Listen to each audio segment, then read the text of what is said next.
Hi, Jordan. I wanted to leave you some feedback on Essay 1. So first off, let's just talk about a couple of formatting things. Don't forget to include your header up here in the right-hand corner, and it looks like you're missing your Works Cited page, so remember you need to include that as well. As a whole, I think that you have a good argument presented. Your thesis is clear. You have clear key ideas, and finally, you have evidence for support. But as you already probably recognize, this essay is short on the required length. But I do see some clear areas where you can expand. So let's go ahead and take this thing paragraph by paragraph. Um, uh, and I'll give you some things to think about. So you're doing a pretty good job with capturing the summary. There's just a couple things here and there that I would edit for. First off, I would edit out this announcement language for things like, so saying things like, for this essay I have chosen, that is kind of redundant if you use the correct summary format. So in addition, you left out the author. So instead of announcing what you will do, if you start with, in Carlos Williams's essay, The Use of Force, the author explores, there's no need for you to say this. The reader already intuitively knows this. So this kind of announcement kind of language, it brings a level of informality to your essay. And starting off with that is going to impact your ethos. So I would do your best to rely on summary formatting.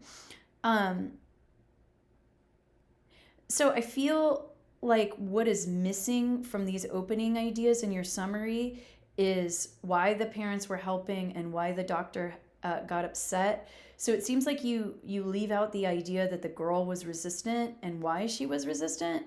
So I think including that detail in the summary is going to be helpful to help the reader understand why the use of force was used. Then you say that there's a lot of gray area, but you don't really ever explain what that is. Really, what you focus on is that his actions are necessary, which is a fine claim to make. But if you're going to base that off of the idea that there's a gray area, you need to explain what the gray area is.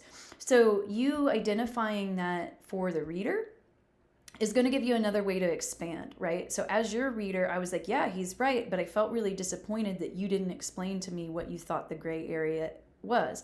And I feel like I need that if I'm going to be able to buy in to your stance here. So going on to your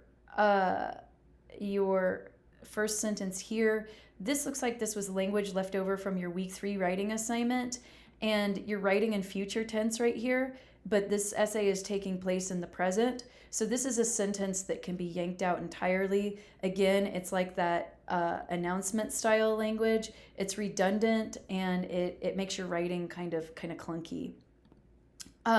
So I like your idea that he did not just come out of the gates grabbing and choking. He tried coaxing her and was trying to ease the tension.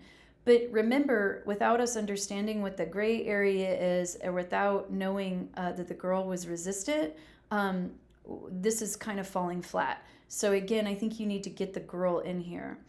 The other thing that you don't do is really justify why this helps build your case, meaning that I feel like there's some more writing to be done at the end of this paragraph. So you say he didn't come out the gates choking and grabbing. He tried coaxing. He even had the mother help.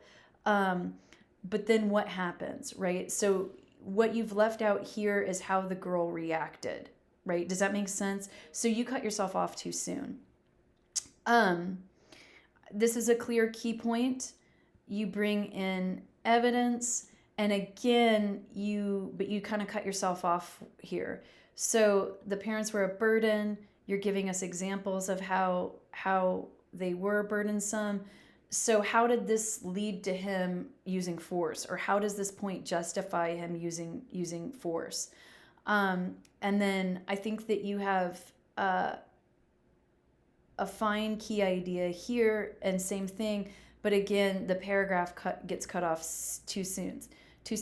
Again, as far as that gray area, you bring up both sides again, but again, you haven't discussed the other side. You've only discussed your side. So it's a good idea for you to fully explain what that is. And I think it's worthwhile for you to really tell what the other side of the story is here, and then up here in terms of that gray area as well. So really, I see plenty of room for you to be able to expand. The argument is pretty clear and logical. Expanding and some editing here in your announcement style language.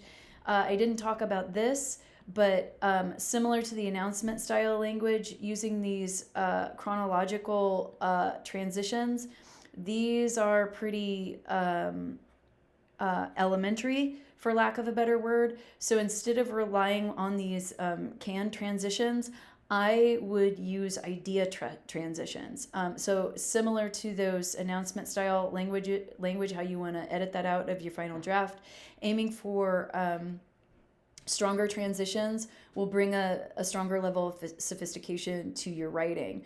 So what I mean by idea transitions is relying on the ideas in this paragraph to help you ease into the ideas of this paragraph. Yeah, so I think I've said why that's a good choice. So as a whole, I think that this essay would be a good one to revise. I see a lot of promise for it, and I think you could easily bring this grade up with some revision on your formatting, some clarity in your writing, and expanding on your main ideas. Oh, one more thing. Sorry. Don't forget to cite your evidence. You didn't cite your evidence at all. So you need to create parenthetical citations for all of your direct quotations. All right. Let me know if you have any questions.